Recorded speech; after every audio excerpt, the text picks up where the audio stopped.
بسم الله الرحمن الرحيم شهر رمضان الذي أنزل فيه القرآن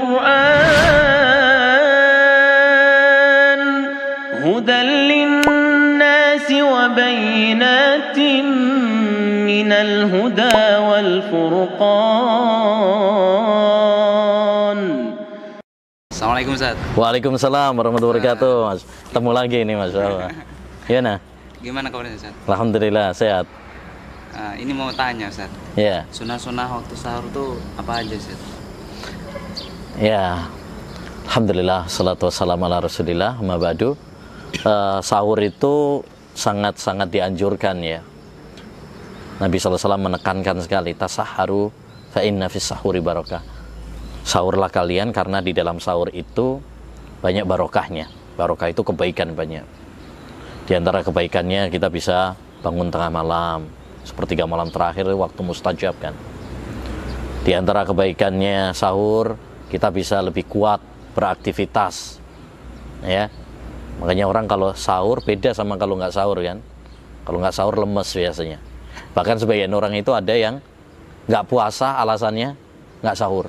Nah, padahal nggak ada dalilnya itu ya.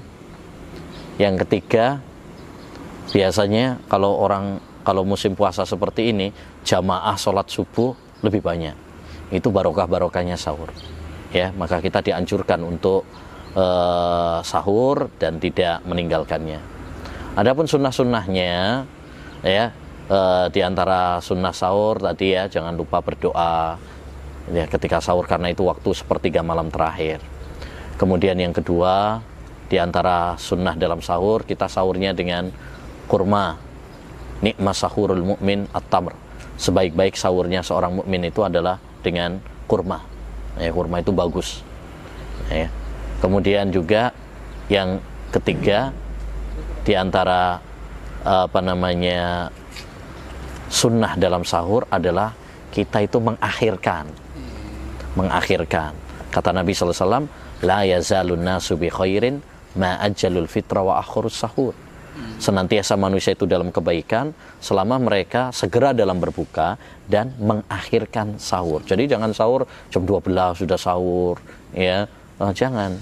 Jadi diakhirkan sahur itu. Itu malah yang lebih bagus gitu.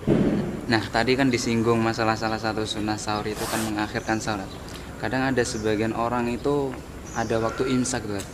Dia sudah berhenti sahur.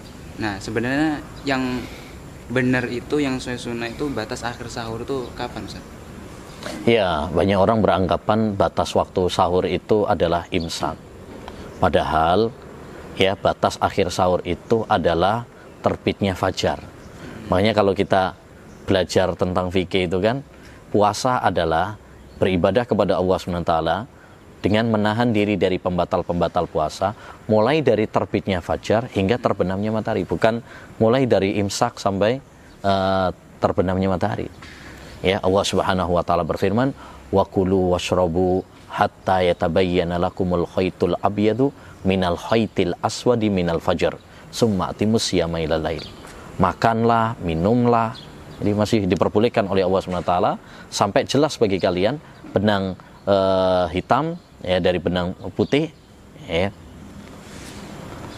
dari fajar. Jadi maksudnya setelah jelas waktu fajar, terbit waktu fajar. Jadi batas akhir sahur itu adalah terbitnya fajar atau masuknya waktu sholat subuh ya, bukan dengan imsak gitu ya.